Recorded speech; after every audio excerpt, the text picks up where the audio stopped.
नमस्कार साथियों, आपका अपने चैनल आभा नगरी क्लासेज में हार्दिक स्वागत, अभिनंदन।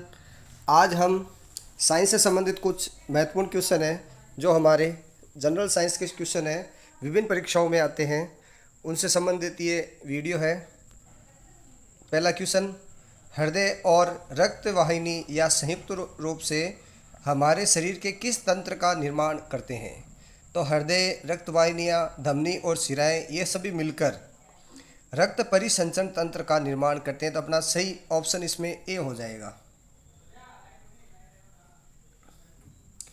उत्सर्जन तंत्र, सेवन तंत्र, वाहिनिया तंत्र। उत्सर्जन तंत्र क्या होता है? जो हमारे शरीर में अपशिष्ट पदार्थों को शरीर से बाहर निकालने का कार्य करते हैं। सहवन उत्तक, सेवन उत्तक दो होते हैं, जाइलम और फ्लोयम, जो पौधों में पाए जाते हैं, पेड़ों में पाए जाते हैं।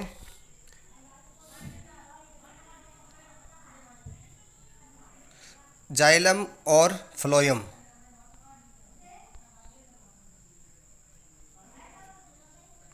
ये सेवन उत्तक है। और वाहिनिया तंत्र जो धमनियाँ, सिरा इनके द्वारा बनता है। नेक्स्ट क्वेश्चन, रक्त का तरल भाग क्या कहलाता है? रक्त का तरल भाग प्लाज्मा कहलाता है। क्या कहलाता है? प्लाज्मा। सही आंसर क्या हो जाएगा? सी। नेक्स्ट क्वेश्चन, रक्त का लाल रंग किस कारण से दिखाई देता है?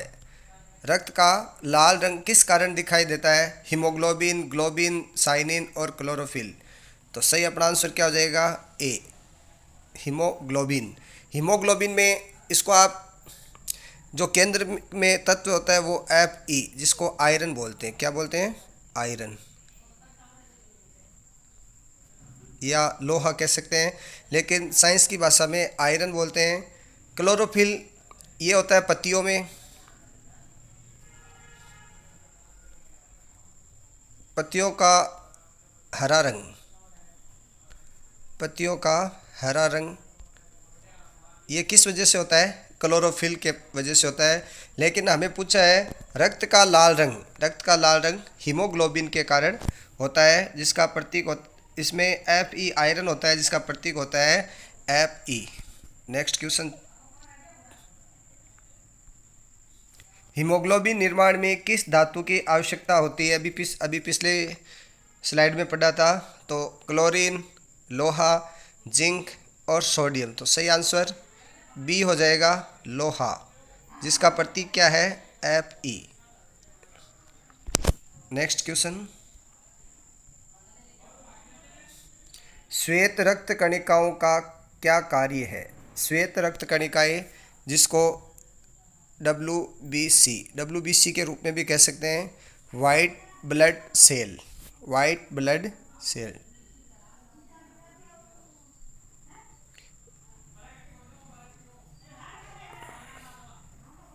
वाइट ब्लड सेल, इनका क्या कार्य है? रोगाणु से सुरक्षा, रोगाणु से सुरक्षा इसका कार्य है।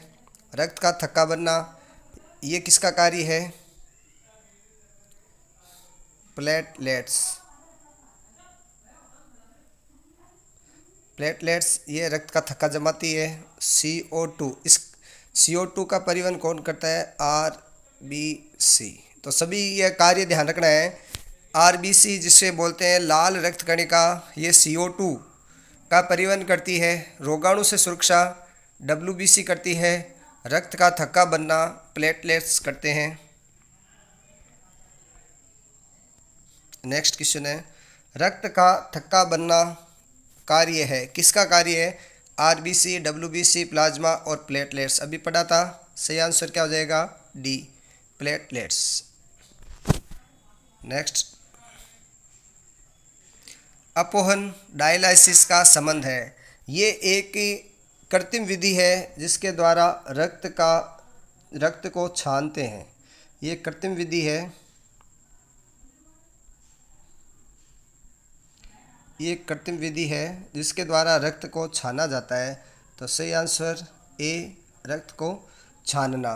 जिनके गुर्दे यानी किडनी खराब हो जाती है, जिनकी किडनी खराब हो जाती है, उनमें ये कृत्रिम विधि है डायलिसिस, इसके द्वारा शरीर के अपशिष्ट पदार्थों को बाहर निकाला जाता है। तो ये महत्वपूर्ण क्वेश्चन है, इसको आप मोस्ट कर लीजिए, परीक्षा में पूछ सकते हैं। डायलिसिस या अपवहन का संबंध है रक्त को छानना। किसी सामान्य व्यक्ति में हृदय स्पंदन दर सामान्यतः होती है, ये सभी को पता है। हृदय स्पंदन दर जिसको बोलते हैं बीपी, ये सामान्यतः होती है 72 से 80। नेक्स्ट क्वेश्चन, मानव हृदय में पाए जाने वाले 4 कक्ष। तो इसमें बताया है मानव हृदय में 4 कक्ष पाए जाते हैं, 2 ऊपर की ओर, 2 नीचे की ओर। ऊपर की ओर आलिंद, ऊपर की ओर आलिंद और नीचे की ओर होते हैं नीले। तो 2 आलिंद है और 2 नीले है, तो अपना सही आंसर इसमें क्या हो जाएगा, बी, 2 आलिंद और 2 नीले। अब जो इस तरफ का है ये दायां आलिंद और इस तरफ का हो जाएगा बायां। नेक्स्ट क्वेश्चन,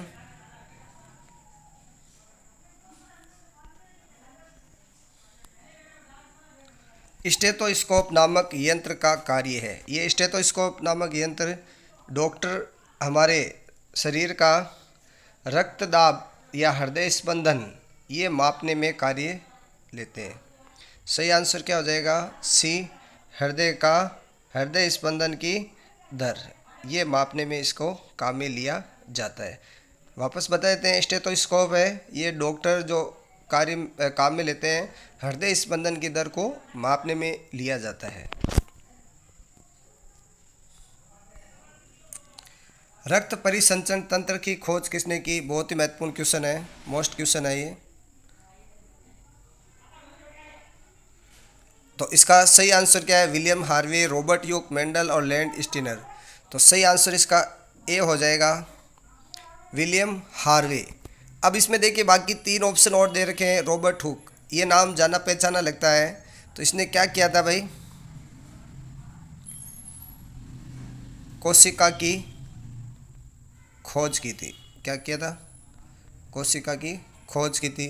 मेंडल, इन्होंने क्या किया था, आनुवांशिकी के जनक, आनुवांशिकी के ये जनक है। और कॉल लैंड स्टीनर, ये क्या है, इन्होंने रक्त समूह की खोज की थी।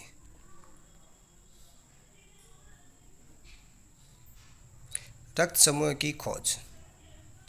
अब कौन से रक्त समूह होते हैं, ए बी ओ, ये 4 रक्त समूह हैं, इनकी खोज की थी कॉल लैंड स्टीनर। तो इस वीडियो के अंदर हमने 4 वैज्ञानिकों के नाम दिए हैं और चारों वैज्ञानिक किस किस की खोज की थी। जैसे विलियम हार्वे, इन्होंने रक्त परिसंचरण तंत्र की खोज की थी। रॉबर्ट हुक है, कोशिका की खोज की थी। मेंडल, आनुवांशिकी की खोज की थी। कॉल लैंड स्टीनर, इन्होंने रक्त समूह की खोज की थी। ये रक्त समूह ब्लड डोनेशन या रक्तदान के समय काम में लिया जाता है और ब्लड जो एक दूसरे को डोनेशन कर सकते हैं, वो तो ओ समूह का रक्त है वो सभी को रक्त दे सकता है और ए बी समूह का रक्त है वो सभी से रक्त ले सकता है। पादपों में जल और पोषक तत्वों का परिवहन किस सहवन ऊतक द्वारा होता है, या सहवन कीजिए, किस सहवन ऊतक द्वारा किया जाता है। तो सहवन ऊतक अपने 2 होते हैं, जाइलम और फ्लोएम। जाइलम से अर्थ है जल और खनिज लवण, तो ये देखिए ए हो जाएगा जाइलम। इस आप जल से जल को मिला लीजिए तो सही आंसर हो जाएगा अपने जाइलम। और फ्लोएम का क्या कार्य है,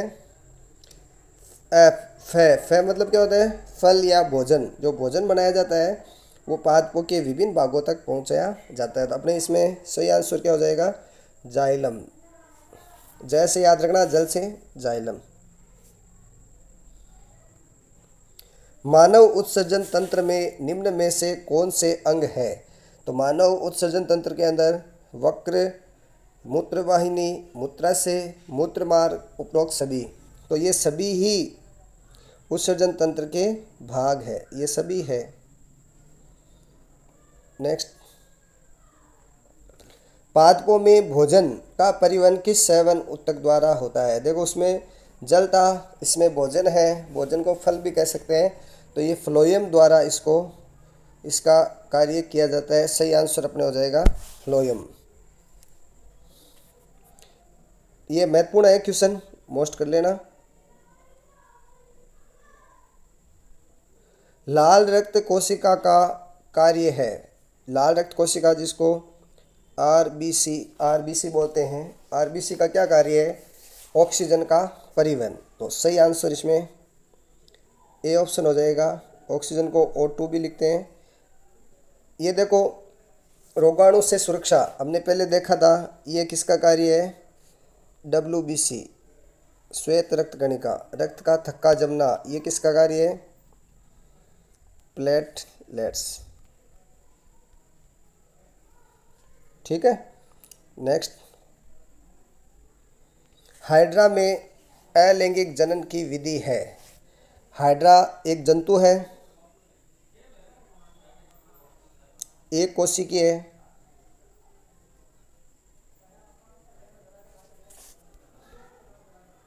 हाइड्रा एक कोशिकीय जंतु है। तो इसमें किस विधि के द्वारा जनन होता है? मुकुलन, द्विविखंडन, बहुविखंडन, उपरोक्त सभी। तो सही इसका आंसर हो जाएगा मुकुलन। और यदि पादप का पूछे तो पादप का पूछे उसका नाम है यीस्ट। यीस्ट में भी मुकुलन विधि के द्वारा जनन पाया जाता है। यीस्ट में भी मुकुलन विधि के द्वारा जनन होता है। ये महत्वपूर्ण क्वेश्चन है, मोस्ट क्वेश्चन है। वैसे तो सभी महत्वपूर्ण क्वेश्चन है, लेकिन महत्वपूर्ण में भी महत्वपूर्ण क्वेश्चन है। ये देखो, बहुत ही इंपॉर्टेंट क्वेश्चन है, कक्षाओं के परीक्षा में भी आते हैं। ब्रायोफिल्म, जिसको क्या बोलते हैं? पत्थर चट्टा भी बोलते हैं। तो ब्रायोफिल्म जिसको क्या बोलते हैं? पत्थर चट्टा। तो पत्थर चट्टा अपने जिस पादप भाग द्वारा जनन करता है? पत्ती, तना, जड़ और पुष्प कलिका। तो सही आंसर इसमें क्या हो जाएगा? ए, पत्ती के द्वारा जनन होता है। नेक्स्ट क्वेश्चन, बीजाणु उत्पन्न करने वाला एक पादप जीव है। बीजाणु उत्पन्न करने वाला एक पादप जीव है गुलाब, डबल रोटी का फफूंद। इस फफूंद से अपना उत्तर आ जाता है डबल रोटी का फफूंद। एक लिंगी पुष्प का उदाहरण नहीं है। यहाँ नहीं के आपको ध्यान अंडरलाइन कर लेना, नहीं के बारे में पूछा है। हम तो यदि नहीं ध्यान में किया तो हम ए ऑप्शन को सही कर देते हैं, लेकिन ये नहीं को ध्यान में रखना है। एक लिंगी पुष्प का उदाहरण नहीं है, तो कौन सा नहीं है इसमें? देखो, ये है मक्का है, खीरा ककड़ी है, पपीता है। कौन सा नहीं है? पिटूनिया नहीं है ये। तो अपना सही आंसर क्या हो जाएगा? पिटूनिया।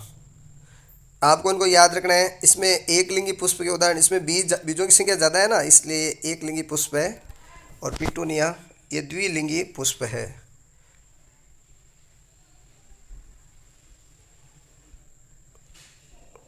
द्विलिंगी पुष्प। अब एक लिंगी और द्विलिंगी क्या होते हैं? एक लिंगी वो होते हैं जिसमें एक पुष्प के अंदर एक ही लिंग पाया जाता है, और द्विलिंगी क्या होते हैं? जो एक पुष्प के अंदर दोनों लिंग पाए जाते हैं। वैसे लिंग कौन से होते हैं? स्त्रीकेसर और पुंकेसर। ये पादप के दो जनन अंग है। पादप के दो जनन अंग कौन से हैं? पुंकेसर, और दूसरा कौन सा है? स्त्रीकेसर।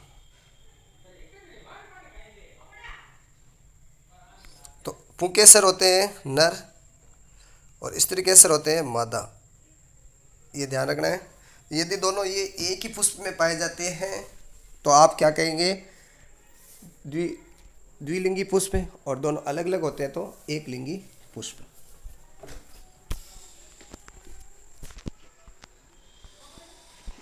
पुष्पों में लैंगिक नर जनन अंग। देखो, नर जनन अंग पूछा, अभी पीछे अभी बात की थी पुंकेसर की। पुष्पों में लैंगिक नर जनन अंग किस नाम से जाना जाता है? सही आंसर हो जाएगा ए पुंकेश्वर। ये स्त्री केसर किस में है? मादा में है, मादा का जनन अंग है ये। नेक्स्ट, नर तथा मादा युग्मकों के युग्मन का प्रक्रम क्या कहलाता है? तो सही आंसर क्या हो जाएगा? निषेचन।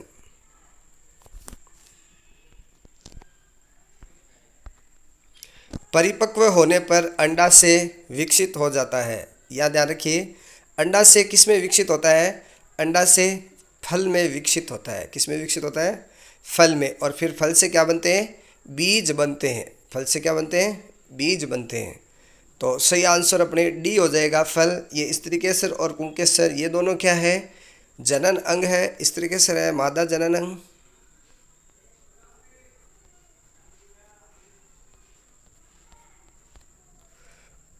और ये है नर जनन अंग।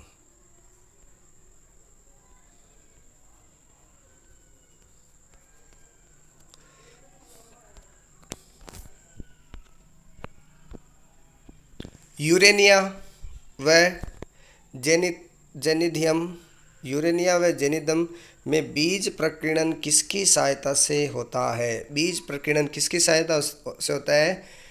पानी, वायु, मधुमक्खी, जंतुओं के शरीर से चिपक कर। तो सही आंसर अपने हो जाएगा डी, जंतुओं के शरीर से चिपक कर।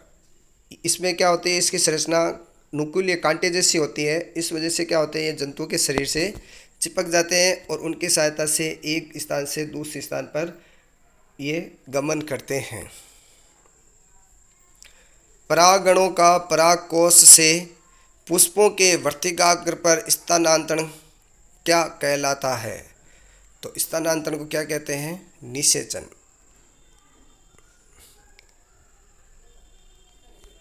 नेक्स्ट क्वेश्चन, निम्न में से किसमें कायिक जनन है? कलिका। कलिका आँख द्वारा नए पादप का प्रवर्धन किया जाता है। तो अपने वैसे तो आलू ही ध्यान में है, लेकिन आलू, अदरक, हल्दी, उपरोक्त सभी। तो ये इसमें सही आंसर क्या हो जाएगा? उपरोक्त सभी। ये इन सभी में आँख के द्वारा जनन पाया जाता है।